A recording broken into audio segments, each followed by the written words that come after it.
Hello दोस्तों, स्वागत है आप सभी का आज की इस न्यू वीडियो में। तो बच्चों, इस वीडियो में हम क्लास 10th की साइंस का 3rd चैप्टर पढ़ेंगे जिसका नाम है धातु और अधातु।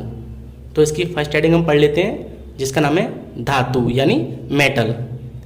ऐसे पदार्थ जो सामान्य अभिक्रिया में एक या एक से अधिक इलेक्ट्रॉन त्याग कर धनायन बनने की प्रवृत्ति यानी गुण रखते हैं, धातु कहलाते हैं।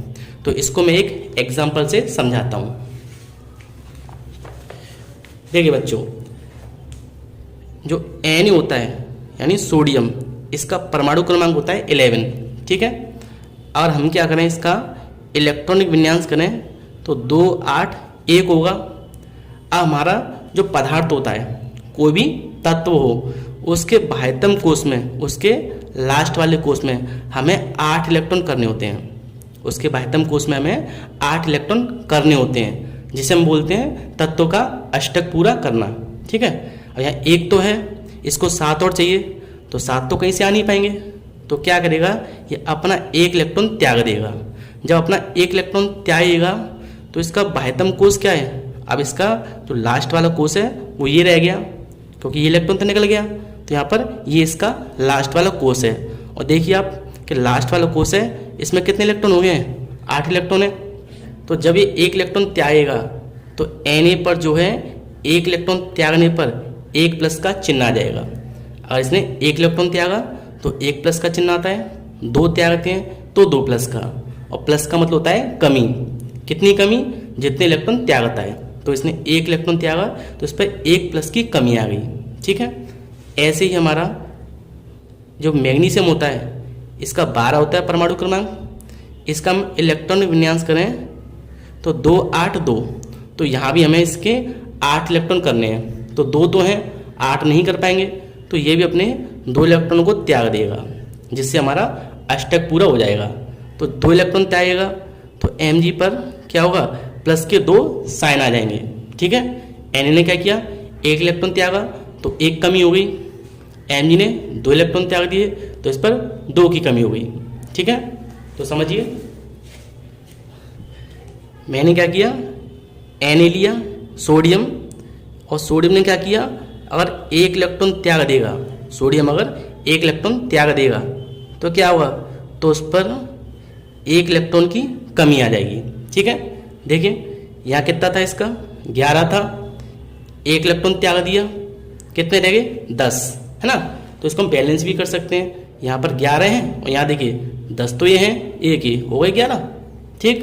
तो डिफाइन क्या थी इसकी, ऐसे तत्व जो सामान्य अभिक्रिया में 1 या 1 से अधिक इलेक्ट्रॉन त्याग कर, 1 त्याग दिया तो त्याग कर धनायन बनने की प्रवृत्ति या धनायन बनने का गुण रखते हैं, ये कहलाते हैं हमारे धातु, ठीक है। ये क्या आपका, ये धातु है, यानी Na हमारा क्या हुआ, Na हमारा धातु कहलाएगा।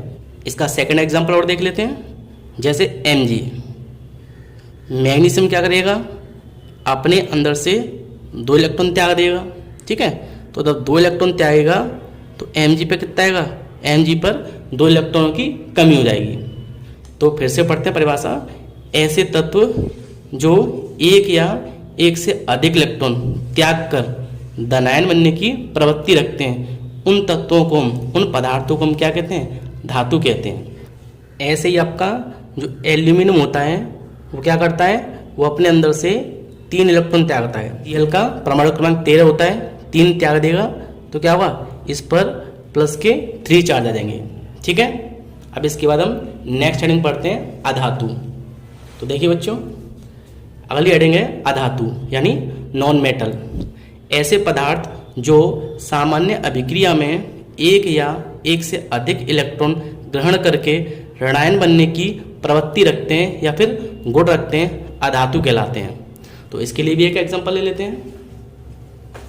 तो देखिए बच्चों, जैसे Cl का जो परमाणु क्रमांक होता है वो होता है 17, ठीक है। इसका हम इलेक्ट्रॉन विन्यास करें तो 2 8 और 7। अब देखिए यहाँ पर इसको कितने इलेक्ट्रॉन करने हैं, इसको 8 इलेक्ट्रॉन करने हैं, 7 तो है, 1 चाहिए, तो ये किसी से 1 इलेक्ट्रॉन ग्रहण कर लेगा। क्यों कर लेगा भाई, 7 तो इसके पास है, 1 और चाहिए तो 1 किसी से ग्रहण कर लेगा। तो इस पर क्या आ जाएगा, इस पर माइनस का साइन आ जाएगा। ठीक है, तो ये आपका है अधातु। ठीक, तो देखिए बच्चों, तो मैंने एग्जांपल लिखा Cl, इसने क्या किया, एक इलेक्ट्रॉन ग्रहण कर लिया ना, Cl था, एक इलेक्ट्रॉन ग्रहण कर लिया, तो इस पर काय का चार्ज आ गया, माइनस का। तो डिफाइन क्या है, ऐसे तत्व जो एक इलेक्ट्रॉन या एक से अधिक इलेक्ट्रॉन ग्रहण करके ऋणायन बनने की प्रवृत्ति रखते हैं, ऋणायन बनने का गुण रखते हैं, उन्हें हम कहते हैं अधातु। ठीक है, सेकंड एग्जांपल देखिए, ऑक्सीजन होता है, अगर ऑक्सीजन को हम 2 इलेक्ट्रॉन दे दें तो इस पर क्या होगा, ऑक्सीजन पर -2 आवेश आ जाएगा, है ना। ऑक्सीजन को 2 इलेक्ट्रॉन दे देंगे तो इस पर -2 चार्ज आ जाएगा। ठीक, इसी प्रकार थर्ड एग्जांपल है आपका, जो आपका फास्फोरस होता है, उसको अगर हम 3 इलेक्ट्रॉन दे दें, कितने इलेक्ट्रॉन, 3 इलेक्ट्रॉन दे दें, तो इस पर क्या हो जाएगा, इस पर -3 आ जाएगा आवेश। अब इसके बाद हम नेक्स्ट हेडिंग पढ़ लेते हैं, जो है आपका धातु और अधातु में अंतर। तो देखिए बच्चों, नेक्स्ट हेडिंग है धातु और अधातु में अंतर। तो इसको पहले मैं एक सिंपल तरीके से समझाता हूँ। तो देखिए बच्चों, मैं एक तरफ लिख लेता हूँ धातु और दूसरी तरफ लिख देता हूँ मैं अधातु। एक तरफ मैंने धातु लिख दिया, दूसरी तरफ अधातु। हमें इन दोनों में डिफरेंस यानी अंतर बताना है। तो देखो इजी है, जो आपका धातु होते हैं, सिंपल सा ध्यान रखिए, जो धातु होते हैं वो ठोस अवस्था में पाए जाते हैं। जो आपके धातु होते हैं वो ठोस अवस्था में पाए जाते हैं, है ना। आपका जो अधातु होते हैं वो आपके ठोस अवस्था में भी पाए जाते हैं, द्रव अवस्था में पाए जाते हैं और गैस अवस्था में भी पाए जाते हैं। जो आपके धातु होते हैं वो ठोस अवस्था में पाए जाते हैं। अधातु जो होते हैं, ज़्यादातर अधातु होती हैं वो आपके गैस अवस्था में पाई जाती हैं। आप यहाँ पर गैस को फोकस करें, ठीक है। अब देखिए इसमें करना क्या है कि ठोस में अगर हम देखें तो लोहा, अगर हम ठोस की बात करें तो लोहा हुआ, पीतल हुई, है ना, ये सभी क्या हैं, ये ठोस अवस्था में पाए जाते हैं। तो इन्हें हम बोलते हैं क्या, धातु। और ये गैस अवस्था में पाई जाती हैं ज़्यादातर। तो गैस अवस्था के लिए हम एग्जांपल ले सकते हैं, जैसे आपकी ऑक्सीजन गैस हुई, क्लोरीन गैस हुई, नाइट्रोजन गैस हुई, है ना। तो धातु आपके लोहा, सोना, पीतल, चांदी। अधातु में ऑक्सीजन गैस है, Cl2 गैस है, नाइट्रोजन गैस है, जितनी भी गैस होती हैं वो अधातु होती हैं, ठीक है। ये आपका पहला पॉइंट हो गया। अब इसके बारे में लेके चले हम धातु को, सोना, पीतल। तो आप देख सकते हो लोहा जो होता है उसमें करंट बहता है। लोहा जो होता है वो आपका विद्युत का सुचालक होता है। तो हम ये कह सकते हैं कि आपके जो धातु होते हैं वो विद्युत के और ऊष्मा के सुचालक होते हैं, है ना। और अधातु की बात करें यानी गैस जो होती हैं उनमें करंट तो आता नहीं है, तो ये विद्युत के क्या होते हैं, कुचालक होते हैं, ठीक है। जो गैस होती हैं उनमें करंट तो आता नहीं है, तो ये विद्युत के क्या होंगे, कुचालक होंगे, ठीक है। इसके अलावा थर्ड पॉइंट अगर हम देखें तो देखिए लोहा, पीतल, इन सबको हम देखें तो इनको पीट कर या फिर ठोक कर या तन्यता यानी तान कर क्या कर सकते हैं, कैसी आकृति बना सकते हैं। तो इनमें क्या होता है, आघात वर्ध्यता, आघात वर्ध्यता ठोक कर या पीट कर, है, समतल बना सकते हैं, लोहे की चादर बना सकते हैं, पीतल की चादर बना सकते हैं। और तन्यता, तन्यता यानी तान सकते हैं, यानी एक तार का रूप दे सकते हैं। तो आपके जो ठोस होते हैं, है ना, उनमें आघात वर्ध्यता और तन्यता का गुण पाया जाता है। अधातु की बात करें तो ये तो गैस होती हैं, तो गैस को ना हम ठोक सकते हैं, ना पीट सकते हैं, ना इसको एक तार का रूप दे सकते हैं। तो इनमें ये वाला गुण नहीं पाया जाता है, ठीक है। नेक्स्ट पॉइंट अगर हम पढ़ें तो देखिए लोहा, सोना, पीतल, इनमें काफ़ी चमक होती है। तो इनमें विशेष प्रकार की चमक पाई जाती है। इनमें विशेष प्रकार की क्या पाई जाती है, चमक होती है ना। और आप देख सकते हो कि आपकी जो ऑक्सीजन होती है, क्लोरीन होती है, यानी जो गैस होती हैं, उनमें तो कोई चमक होती नहीं है। और सोचो चमक होती तो दुनिया हमारी रंग बिरंगी होती है ना। तो आपकी जो अधातु होती हैं, गैस होती हैं, उनमें कोई विशेष चमक नहीं पाई जाती है, ठीक। फिर पॉइंट देख लेते हैं। तो आपका पांचवा पॉइंट है, जो अधातु होते हैं वो कैसे होते हैं, अपारदर्शी होते हैं। धातु कैसे होते हैं, अपारदर्शी। जैसे लोहा हुआ, पीतल हुआ, उनमें से आर पार तो दिखाई देगा नहीं, तो ये कैसे होंगे, ये आपके अपारदर्शी होते हैं, यानी इनमें से आर पार दिखाई नहीं देता है। और हम इसकी बात करें अधातु की, तो गैस जो होती है ना, तो गैस में क्या है, गैस में तो आर पार दिखाई देता है, तो ये कैसे होती हैं, ये पारदर्शी होती हैं। पहली बात तो जैसे आप देख सकते हो कि मेरे और इस कॉपी के बीच में क्या है, ऑक्सीजन गैस एक माध्यम है, फिर हमें कॉपी दिखाई दे रही है, उस पर लिखे अक्षर दिखाई दे रहे हैं। क्यों, क्योंकि आपकी जो ऑक्सीजन गैस होती है या अन्य गैस होती हैं वो पारदर्शी होती हैं। ठीक है, तो आपकी अधातु पारदर्शी होती हैं। इसके अलावा ये अपारदर्शी भी होते हैं, ये आपके अपारदर्शी होते हैं अधातु, और पारभासी भी होते हैं। अब ये कैसे होते हैं समझिए। मैंने आपको बताया था कि अधातु ज़्यादातर तो गैस होती हैं, लेकिन कुछ ठोस और द्रव होते हैं। अब हम ठोस और द्रव की बात करें तो देखिए बच्चों, जो गंधक है हमारा, आपका जो गंधक होता है वो ठोस अवस्था में पाया जाता है, लेकिन होता क्या है, वो अधातु। ऐसे ही आपका जो ब्रोमीन होता है, जो आपका ब्रोमीन होता है वो द्रव अवस्था में पाया जाता है ना। तो हम यहाँ पर कहें कि देखिए गैस कहें तो गैस आपकी पारदर्शी होती हैं, अपारदर्शी कहें तो गंधक है ना, और पारभासी कहें तो आपका जो ब्रोमीन द्रव होता है उसमें से हल्का हल्का दिखाई देगा आर पार, और नहीं दिखाई देगा थोड़ा थोड़ा, है ना, तो आपका पारभासी होता है। तो अधातु आपकी पारदर्शी, अपारदर्शी और पारभासी तीनों होते हैं। ठीक है, फिर से समझिए, यहाँ पर धातु और अधातु, धातु में आपको बस ठोस याद रखना है ना, लोहा पीतल सोना, और अधातु आपको गैस याद रखना है। बस इसी से आप इनके पॉइंट बना सकते हैं। ठीक है, जैसे लोहा हुआ तो क्या है, लोहा करंट बहता है तो सुचालक है, गैस में करंट नहीं आता है तो कुचालक है। लोहे को हम पीट सकते हैं, तार बना सकते हैं, तो उसको पीटने का गुण पाया जाता है, और तन्यत यानी तार के रूप में बदलने का गुण पाया जाता है।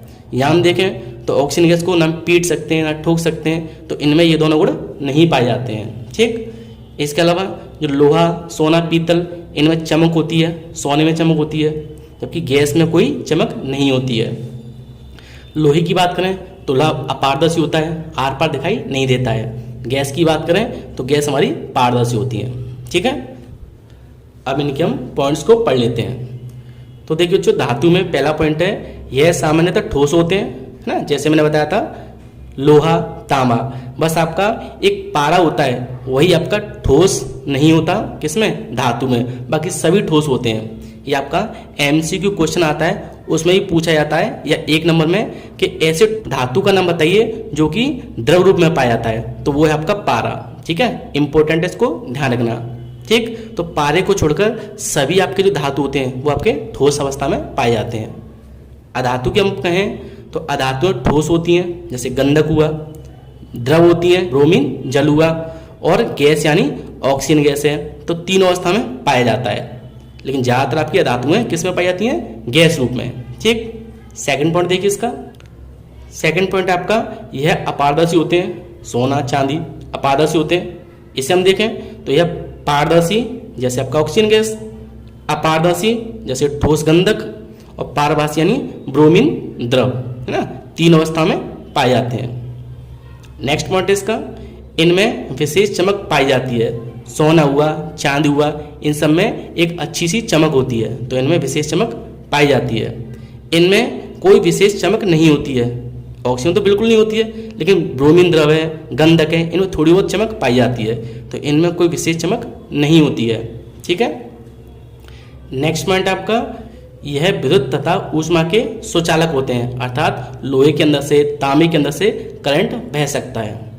यह विद्युत तथा ऊष्मा के कुचालक होते हैं, अर्थात ऑक्सीजन गैस हुई या अन्य गैसों के अंदर से कोई करंट प्रवाहित नहीं होता है, अर्थात ये विद्युत के और ऊष्मा के कुचालक होते हैं।